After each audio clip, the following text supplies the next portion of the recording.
दोस्तों नमस्कार, मैं हूं आलोक पाठक और आप देख रहे हैं खबर दस्तक।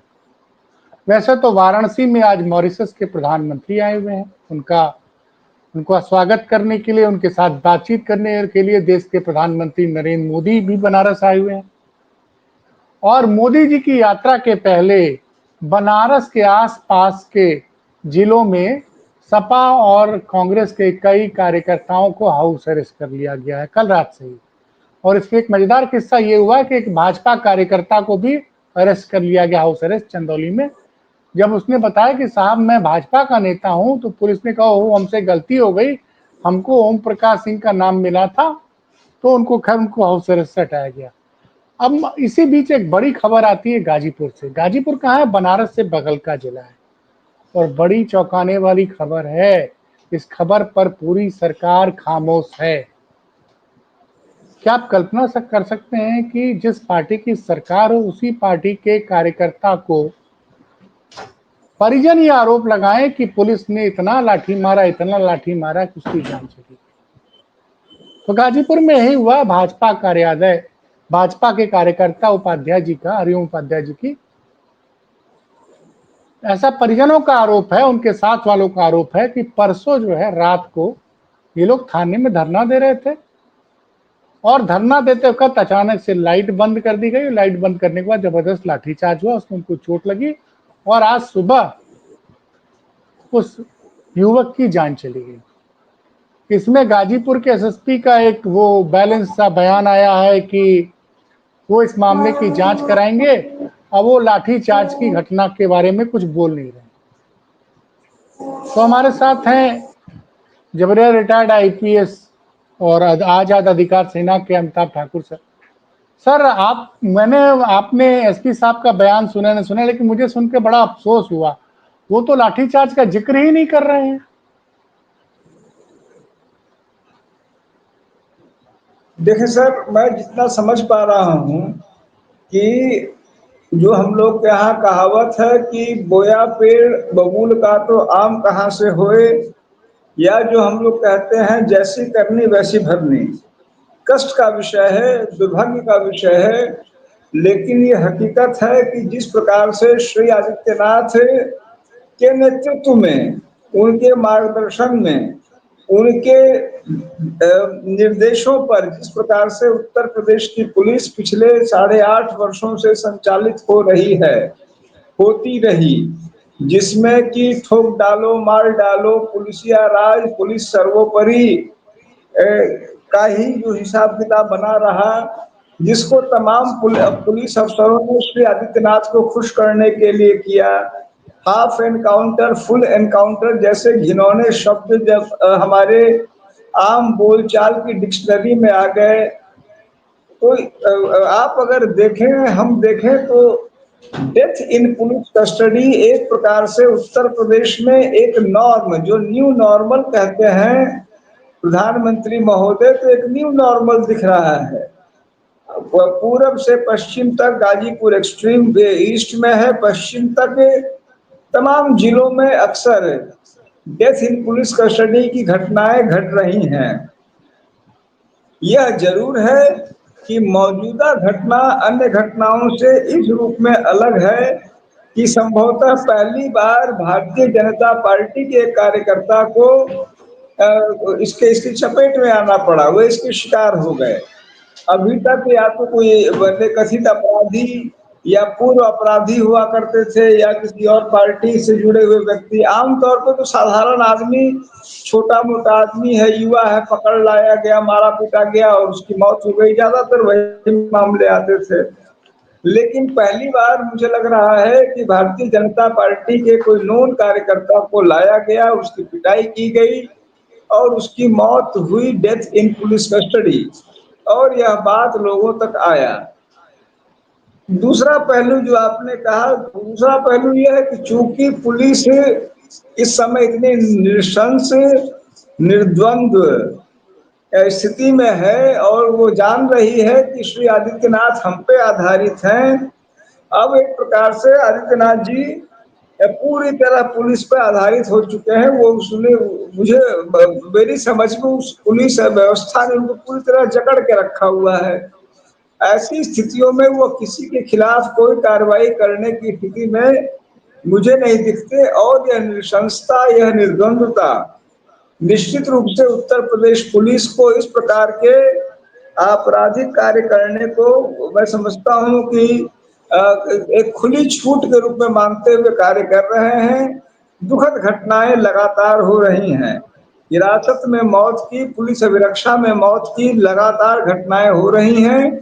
यह ताजा उदाहरण भारतीय जनता पार्टी के लिए चेतावनी है कि ऐसा नहीं है जिसको जो शायद जो राहत इंदौरी यानी किसी ने कहा था शायर महोदय ने कि तुम्हारा मकान भी उसकी जद में आएगा। तो जब जब पुलिस नृशंस होगी, जब पुलिस बर्बर होगी, जब पुलिसिया राज स्थापित होगा, तो बुलडोजर जो है वह तुम्हारी तरफ भी घूम सकता है। और हिरासत में मौतें और पुलिस उत्पीड़न और हाफ एनकाउंटर और फुल एनकाउंटर किसी का भी पुलिस कर सकती है। यह एक प्रकार से आंख खोलने वाली घटना है भारतीय जनता पार्टी के लिए कि वह एक ऐसे मुख्यमंत्री के अधीन कार्य कर रहे, इस समय प्रदेश सरकार काम कर रही है। भाजपा ने ऐसे व्यक्ति को एक प्रकार से वह जो है नेतृत्व दे रखा है जिन्होंने एक ऐसी, मैं कहूं कि एक ऐसी स्थिति छोड़ दी है कि वो खतरा हर व्यक्ति को है। और अब भाजपा भी उसकी चपेट में पहली बार आती हुई मेरी समझ में दिखी है। सर देखिए, इसमें कई चीजें हैं। ये परसों की घटना है। ये लोग धरना स्थल पे धरने पे बैठे थे, थाने के अंदर बिजली के खंभे को लेके मामला था। और जैसा लोगों का कहना, पुलिस तो इस चीज को मान नहीं रही है। पुलिस अधिकारी ने कहा कि वहां पे लाइट चलेगी, अफरा तफरी मच गई। लेकिन वहां पे जो पुलिस के भाजपा के कार्यकर्ता, उनका कहना लाठीचार्ज हुआ। उसके बाद उसकी तबीयत बिगड़ी तो मतलब वो कार्यकर्ता लोग उसको अस्पताल ले गए होंगे और आज सुबह उनकी जान चली गई। सवाल इसका नहीं है सर कि ये जो एक लगातार इसके पहले एबीपी के कार्यकर्ता मारे गए तो उस पर अखिलेश यादव ने तंज कसा कि अखिल भारतीय वीडियो पिटाई, क्योंकि पिटाई भी हो रही है। और उसमें तो सुनने में आया है कि जो 6-7 लड़के मारे गए थे बुरी तरह से, उसमें से 2-3 अभी भी एडमिट हैं। तो ये जो लगातार घटनाएं हो रही हैं, इसी बीच में एक चिट्ठी वायरल हो रही है। उत्तर प्रदेश सरकार की में मंत्री हैं फिलहाल बेबी रानी मौर्य जी, और पूर्व में उत्तराखंड की राज्यपाल रह चुकी हैं। उन्होंने एक चिट्ठी लिखी है डीजीपी को और प्रमुख सचिव गृह को कि वहां पे झांसी में एक थानेदार है आनंद सिंह, वहां के झांसी के भाजपा विधायक की बात नहीं मानना, उनके खिलाफ अपशब्द बोल रहा है। और लगातार इस तरह से मतलब भाजपा के विधायक मंत्री पुलिस के खिलाफ शिकायत कर रहे हैं। तो मुझे तो नहीं लगता, आपने भी लगभग मेरे हिसाब से 28 साल नौकरी की है या 30 साल नौकरी की है। आपने जब जब जितने साल की नौकरी में कभी आपने देखा था कि सत्ताधारी दल के लोग ही अपनी पुलिस की शिकायत अपने नेता और उससे कर रहे हो, अधिकारियों से देखिए, लिखित? स्थितियां तभी उत्पन्न होती हैं जब पुलिस यह जान जाती है कि हमारा सीधा संबंध ऊपर से है। अन्य, मैं यह कहना चाहूंगा, अन्य नहीं सीधा पार्टियों में भी संबंध, ऐसा। नहीं सर, यहाँ सीधा संबंध ऊपर से आप क्या कहना चाह रहे हैं? मैं स्पष्ट कर रहा हूं। जब मैं इसको आपने पूछा पहला सवाल कि दूसरी पार्टियों में भी ऐसा देखा गया है, तो मैं इसका उत्तर कहूंगा हाँ, देखा गया है, देखा जाता है। लेकिन यह उन्हीं में देखा जाता है। और यह मैंने इसको कई बार देखा। आपको अगर स्मरण हो, यशस्वी यादव जो है वो कानपुर नगर के एसएसपी थे। अखिलेश हाँ यादव याद जी से उनके अच्छे संबंध बताए जाते थे। उन्होंने, मुझे जितना याद है कि ठीक ठाक पिटाई, संभवतः वह भी समाजवादी पार्टी के उस समय विधायक थे, अगर मुझे याद है। जो अभी शायद जेल में है कि क्या है। तो इरफान ऐसा सोलंकी। नहीं है जी, मिस्टर इरफान सोलंकी। तो यह जो है ऐसे घटनाएं, इनकी बुनियाद में जब भी कोई व्यक्ति यह समझने लगता है कि मैं सत्ता शीट्स के पास हूं, और खास करके पुलिस का अधिकारी, मैंने यह एक नॉर्मल ट्रेड देखा है कि तो उसके बरसर्क हो जाने का, उसको जिसको हम लोग हिंदी भाषा में पगला जाने की कहते हैं, की संभावना रहती है। पूर्व में भी मैंने उन्हीं मामलों में जिनको यह होता है कि नहीं, हमें कोई ऐसी खुली छूट नहीं मिली है, हम नियंत्रण में रहेंगे, मैं इस रूप में मैं समझता हूं कि मैंने जितना कुछ देखा था, मैं विशेष करके श्री कल्याण सिंह के शासन को इस रूप में सर्वश्रेष्ठ मानता हूं कि उनके यहाँ भी किसी को यह बदगुमानी नहीं थी कि मैं इतना करीब हूं, क्योंकि वो गलत होगा झटक देंगे। मायावती जी का भी शासन इस रूप में मैं अच्छा मानता था कि पुलिस का कोई अफसर इस बदगुमानी में नहीं रहता था। कुछ कुछ ये गलतियां मुलायम सिंह जी भी करते थे, कुछ अखिलेश यादव जी भी करते थे, और लेकिन अभी जिसको मैं कहूं कि एक मास के रूप में, एक सार्वभौम छूट के रूप में, वो मैं मुझे लग रहा है कि मैं पहली बार श्री आदित्यनाथ के समय देख रहा हूं, क्योंकि पूर्व के शासनों की तुलना में श्री आदित्यनाथ पुलिस पर ज्यादा आधारित दिखते हैं। उनकी पूरी मैं कहूंगा शासन पद्धति ही पुलिस आधारित है, और पुलिस को इस समय जो छूट मिली है, उस छूट का जो बेजा इस्तेमाल है, तो वह पहले सेलेक्टिव लोग, जैसे मान लीजिए आपको याद हो, कहते थे कि मुलायम सिंह जी के मान लीजिए 10-15 मान लीजिए कोई खास, ज्यादातर उस समय जातिगत आधार पर उन्होंने कि 10-5 उनके बहुत खास इंस्पेक्टर हैं तो मनपढ़ हैं, किसी के कोई मनपढ़ है। लेकिन अब जो है जाति आधारित मनपढ़ी तो है ही है, साथ ही साथ कई ऐसे लोग हैं जिनको सीधा संबंध, और जब मैं सीधे संबंध की बात कर रहा हूं तो जो पहले पंचम तल था, आज भी अनेक्सी में भी पंचम तल था, शायद यहाँ लोक भवन में भी पंचम तल ही है, तो वहां से जिसको संबंध बताता है उसी के लिए जो है, और लेकिन वह संख्या बहुत बढ़ गई है। ऐसा लगता है कि अब सीधे सीधे पंचम तल से संबंध रखने वाले डीएम और एसपी की संख्या बढ़ गई है, और उनमें कईयों के बारे में अक्सर आपत्तिजनक तथ्य होते हैं कि वह, जैसे हम लोग पहले कई बार होता था कि वो अपना पद जो है उन्होंने पद खरीद लिया है, इस तरह के आरोप भी अब कई अक्सर लगते हैं। कुछ अधिकारी उनके यहाँ श्री आदित्यनाथ के यहाँ लंबे समय से तैनात हैं, उनको लेके यह आरोप लगता है कि उनके माध्यम से यह इस प्रकार से पदों पर पदों पर लोग बैठ रहे हैं, पद खरीद रहे हैं। यह गंभीर आरोप खास करके जिला मजिस्ट्रेट और एसपी तक के लिए लग रहा है, जिसके कारण, और वह छूट, और फिर आदित्यनाथ जी की यह जो भाषा की पुलिस कुछ भी कर सकती है, पुलिस मार डालेगी, अगले चौराहे पे मार डालेगी, या उनकी अपनी मजबूरियां कि वो जातिगत धर्मगत राजनीति की उनकी मजबूरियां, यह सब चीजें उत्तर प्रदेश पुलिस को एक अनवरत ऐसा छूट दे दी है जो पूर्व में मैंने कभी नहीं देखा था। और मेरी निगाह में जो ये घटनाएं घट रही हैं, चाहे एनकाउंटर की हो, उसके उसी के बीच फर्जी एनकाउंटर की हो, फर्जी पुलिसिया कार्रवाइयों की हो, फर्जी चालान की हो, फर्जी पिटाई की हो, या फर्जी डेथ इन पुलिस कस्टडी की हो, तो इस प्रकार की घटनाओं में अबाध वृद्धि है। और मैं इसके लिए मुख्य रूप से अपने मुख्यमंत्री महोदय को उत्तरदायी मानता हूं, क्योंकि उन्होंने ऐसी स्थितियां क्रिएट की हैं, और क्रिएट करने में मेरी निगाह में प्रमुख भूमिका निभाई है, क्योंकि उनका पूरा जो उनकी राजनीति ही पुलिस पूर्व में भी थी जब वो मुख्यमंत्री नहीं थे, और बनने के बाद भी उन्होंने इस विधा को नहीं छोड़ा। लेकिन सवाल यही उठता है ना कि सर, आम आदमी को अगर कोई परेशानी किसी विभाग से, वो धरना प्रदर्शन भी नहीं कर सकता है अब तो। मतलब अखिल भारतीय विद्यार्थी परिषद के छात्रों के साथ जो हुआ बाराबंकी में, और ये घटना है उसमें, मतलब आज वहां पे उनके सबको लेके प्रदर्शन कर रहे थे लोग, तो वहां पे एक कार्यकर्ता का वीडियो और आया जिसके हाथ वगैरह में, चूंकि हम लोग यूट्यूब की इतनी तगड़ी गाइडलाइन है कि हम फोटो वोटो इस तरह की नहीं दिखा सकते हैं, वो अब सवाल ये उठता है कि मुझे लगता है कि अब तैयारी ये हो रही है कि यूट्यूब को भी किसी तरह से तमाम नियम कानून बना के बांधा जाए।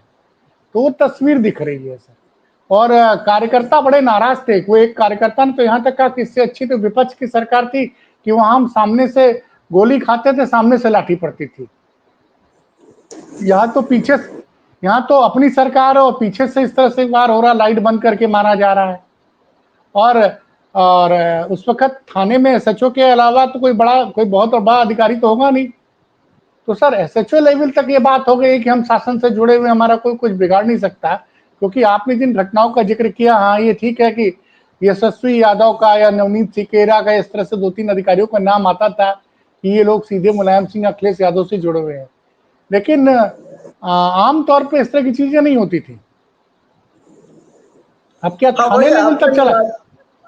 हाँ मुझे यह बात अब लखनऊ में ही कुछ क्या अच्छी संख्या में थानेदार ऐसे हैं जिनके बारे में आम चर्चा है कि उनके बहुत ही गहन संबंध ऊपर तक हैं और वह किसी की नहीं सुनते, अपने अधिकारियों के अलावा, वो भी ताकतवर अधिकारियों के अलावा। हम और आप, मैं एक पूर्व अफसर रहा हूं, मैं कई बार कभी किसी का मामला आ गया तो मैं खुद जो है देखता हूँ, यदि कभी हम लोगों ने फोन किया तो उनकी अकड़ और हनक जो दिखती है वो साफ दिखती है कि अगर हमने सुन लिया आपकी तो एहसान किया।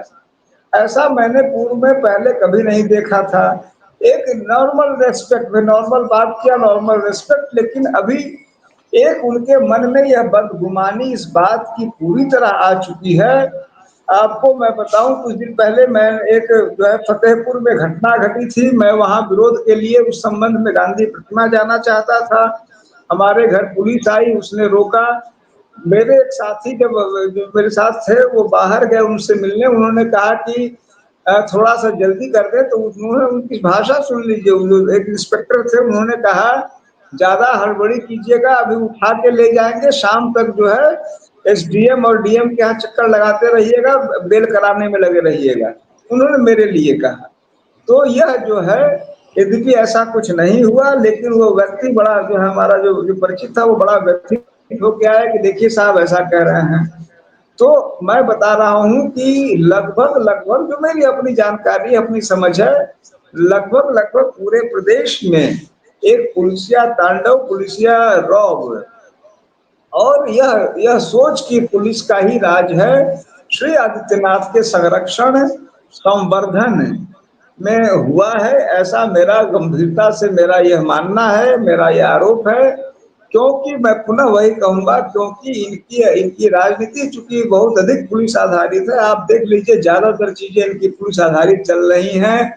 लगभग हर चीज में ये पुलिस को घुसा रहे हैं, ऐसे तमाम कानून बन रहे हैं। जैसे एक समय, जैसे कि अब ये कन्वर्जन का कानून है, कन्वर्जन के कानून सही है गलत है विवाद का विषय हो सकता है, लेकिन जब उसमें पुलिस घुस गई तो किसी कल को किसी को भी उठा के कह दे, कोई भी हो, कोई धर्म विशेष का हो, कह दे कि ये कन्वर्जन करा रहा है, अब वो साबित करते रहे कि मैं कन्वर्जन नहीं करा रहा हूं। तो तमाम ऐसे कानून, अब तमाम ये बेल को लेके तमाम इनके ऐसे प्रयास है कि जल्दी बेल न मिले। कानून को ऐसा कर दिया जाए जिससे कि आदमी आतंकित रहे, प्रताड़ित रहे, परेशान रहे। वो उन चीजों से भी पुलिस कहीं ना कहीं उनके दिमाग में यह बात पूरी तरह आ गई है कि हमारा राज है, हम जो चाहे कर सकते हैं, और उसके स्पष्ट रूप से खतरनाक दुष्परिणाम मिल रहे हैं। अब जैसा कि आपने खुद कहा कि अब भारतीय जनता पार्टी के खुद के लोग भी इससे प्रताड़ित होना शुरू हो चुके हैं। अपने अभावित वाली बात कही, एबीवीपी वाली बात, आज अभी अपने बेबी रानी मौर्य जी वाली बात कही। अब आप हम लोग चर्चा कर ही रहे हैं कि गाजीपुर में उनके ही एक कार्यकर्ता को पीट के मार डाला। तो फिर बात वही आएगी कि जब यह सिलसिला शुरू होगा, जब आदमी जैसे कहते हैं कि एक बार आदत पड़ जाएगी और इस तरह की चीजों की, तो वो कहाँ तक जाएगा कोई नहीं जानता है। जब मन पढ़े की आदत हो जाती है, लगता है कि हमारा राज है। और पुलिस एक ऐसी संगठन है, सबसे दुर्भाग्य का विषय है कि पुलिस ऐसा संगठन है जिसको हमेशा नियंत्रण की जरूरत है। शस्त्र इसके पास है, एक एक इनकी सोच इस तरह की रहती है, यदि आपने उनको गलत छूट दी तो निश्चित रूप से उसके भयानक दुष्परिणाम कहीं हो सकते हैं, और अब हो भी रहे हैं। चलिए सर, फिर किसी मुद्दे पे आपसे बात करेंगे। आपने बहुत महत्वपूर्ण जानकारियां दी दर्शकों को, इसके लिए बहुत बहुत धन्यवाद।